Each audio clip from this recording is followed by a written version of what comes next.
আমি সর্বপ্রথম ভোলার মাটি এবং মানুষকে সংগ্রামী সালাম জানাই,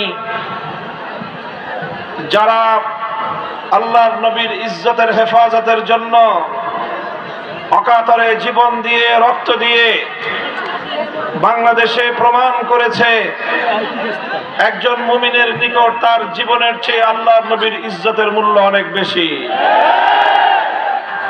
2019 সালের 20 অক্টোবর স্বৈরাচারী জালিমের বুলেটের আঘাতে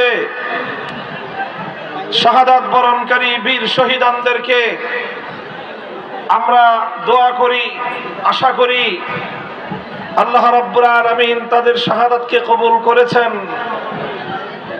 তাদেরকে জান্নাতুল ফেরদাউসের উঁচু মাকাম আল্লাহ দান করেছেন, সে আশাই করি এবং দোয়া করি। আমরা বিশ্বাস করি আল্লাহর নবীর ইজ্জতের হেফাজতের জন্য, নবীর শান এবং মান রক্ষা করার জন্য যারা জীবন দেয়, রক্ত দেয়, তারা সর্বশ্রেষ্ঠ শহীদ, তারা জাতির সোনার সন্তান, পৃথিবীর ইতিহাসের সর্বশ্রেষ্ঠ মানুষ তারা। সংগ্রামী সাথী ও বন্ধুগণ, সেই সাথে 2009 সাল থেকে 2024 সাল পর্যন্ত ফ্যাসিবাদী স্বৈরাচারী দেশ বিরোধী বিদেশি সেবাদাসী যুগের ফেরাউনি শক্তি শেখ হাসিনার খুনি বাহিনীর হাতে নির্মম হত্যাকাণ্ডের শিকার হাজারো সহস্র বীর শহীদানদেরকে আমরা শ্রদ্ধা ভরে স্মরণ করছি। 2009 সালের পিলখানার ট্র্যাজেডিতে শাহাদাত বরণকারী 57 জন দেশপ্রেমিক সেনা কর্মকর্তা, 2013 সালে আল্লামা দেলোয়ার হোসেন সাইদি রহমতুল্লাহ আলাইহির বিরুদ্ধে মন গড়া বানোয়াট মিথ্যা মৃত্যুদণ্ডের রায় প্রকাশ করার পর বাংলাদেশের বিক্ষুব্ধ কোরআন প্রেমিক তৌহিদি জনতা প্রতিবাদ জানালে পাখির মতো গুলি করে হত্যা করা শাহাদাত বরণকারী সেই শতাধিক শহীদানদেরকে স্মরণ করি। 2021 সালে বাংলাদেশের স্বাধীনতার সুবর্ণ জয়ন্তী উদযাপনকালে দেশের মানুষের মনোভাব সেন্টিমেন্টকে উপেক্ষা করে মুসলমানদের খুনি গুজরাটের কসাই খ্যাত বিতর্কিত নরেন্দ্র মোদীকে বাংলাদেশে আনতে গিয়ে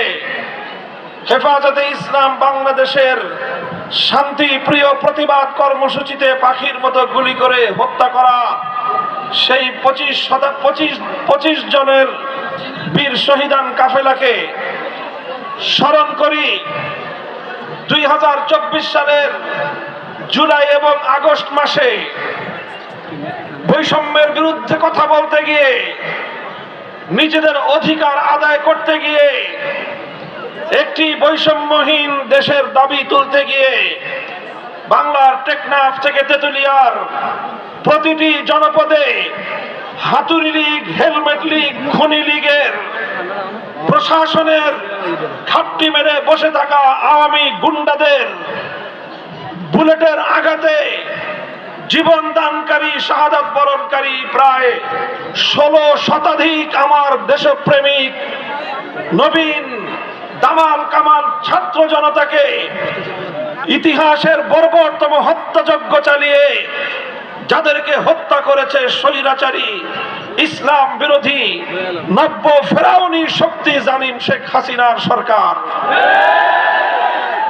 আর সবচেয়ে নির্মম ঘটনা 2013 সালের 5 এবং 6 মে শাপলা চত্বরে আল্লাহর নবীর ইজ্জতের হেফাজতের দাবি করতে গিয়ে, নবীজির ইজ্জতের সংরক্ষণ করতে গিয়ে সমবেত হেফাজতে ইসলামের ঘুমন্ত তাহাজ্জুদরত নিরীহ আলেম ওলামা নবী প্রেমিক তৌহিদি জনতার উপর লক্ষ লক্ষ রাউন্ড গুলি বর্ষণ করে হত্যাকাণ্ড সংগঠন করে গণহত্যার মাধ্যমে যেই সকল বীর শহীদানদেরকে হত্যা করা হয়েছিল সেই শাপলা চত্বরের বীর শহীদানদেরকে স্মরণ করি।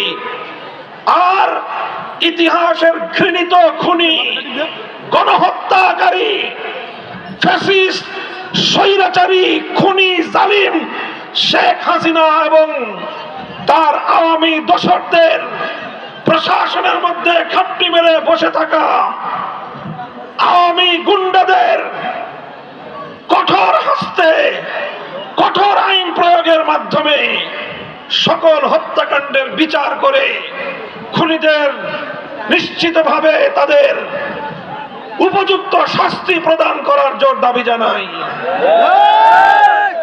ইতিমধ্যে আন্তর্জাতিক অপরাধ ট্রাইব্যুনাল গঠিত হয়েছে। আমরা পরিষ্কার ভাষায় বলি, 2013 সালের শাপলা চত্বরের গণহত্যার জন্য শেখ হাসিনা, ওবায়দুল কাদের সহ আওয়ামী তৎকালীন মন্ত্রিসভার সকল খুনি সদস্য, পুলিশের তৎকালীন ঢাকার কমিশনার বেনজির আহমদ সহ যারা যারা শাপলা চত্বরের রাতের বেলায় অন্ধকার ইলেকট্রিসিটি বন্ধ করে রাতের আধারে নির্মমভাবে গুলি করে আমার নবী প্রেমিক তাওহীদি জনতাকে খুন করেছিল, সেই খুনের বিরুদ্ধে আন্তর্জাতিক অপরাধ ট্রাইব্যুনালে মামলা দায়ের করে অনতিবিলম্বে খুনিদেরকে ধরে এনে জনতার আদালতে মৃত্যুদণ্ডের মাধ্যমে তাদের বিচার নিশ্চিত করতে হবে।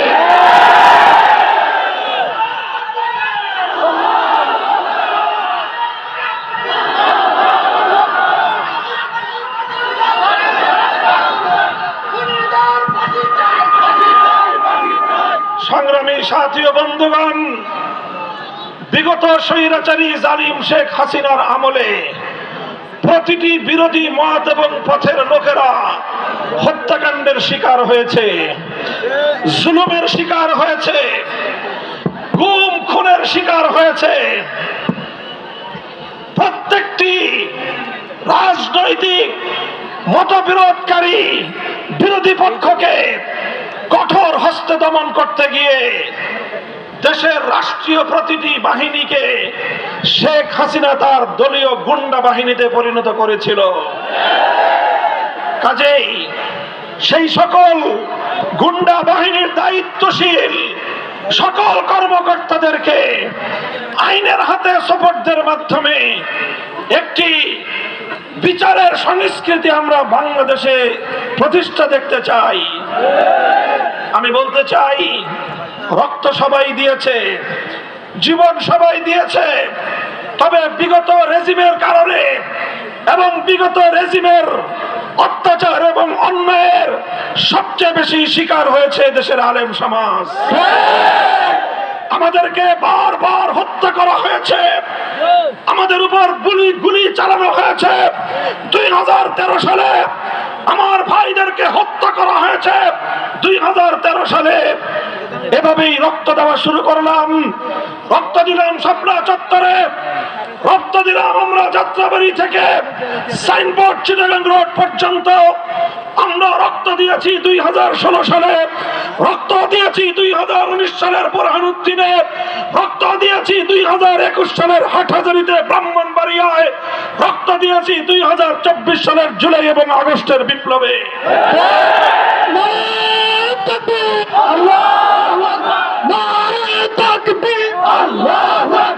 রক্ত যখন দিয়েছে রক্তের বন্যা ভেসে যাবে অন্যায়। সংগ্রামী সাথী ও বন্ধুগণ, কাজেই অনেক রক্তের বিনিময়ে অর্জিত হয়েছে আগস্টের বিপ্লব। অনেক আত্মত্যাগের মাধ্যমে বাংলার মানুষ পেয়েছে তাদের দ্বিতীয় স্বাধীনতা। এই স্বাধীনতা এবং বিজয়ে বাংলার প্রতিটি সেক্টর থেকে নির্যাতিত মানুষ অংশগ্রহণ করেছে। চূড়ান্ত বিপ্লবের সময়ে নেতৃত্ব দিয়েছে আমাদের সন্তান তুল্য ছাত্র জনতা। আমরা সেই ছাত্র জনতা এবং তাদের নেতৃত্বকে স্যালুট আর সালাম জানাই। তবে মনে রাখতে হবে, এই ফ্যাসিবাদের বিরুদ্ধে সবচেয়ে দীর্ঘ সংগ্রাম করতে হয়েছে দেশের আলেম সমাজকে। বেশি রক্ত দিতে হয়েছে হেফাজতে ইসলামকে, সবচেয়ে বেশি রক্ত দিতে হয়েছে নবীর প্রেমিকদেরকে। সুতরাং এই বিপ্লবের দ্বারা আমরা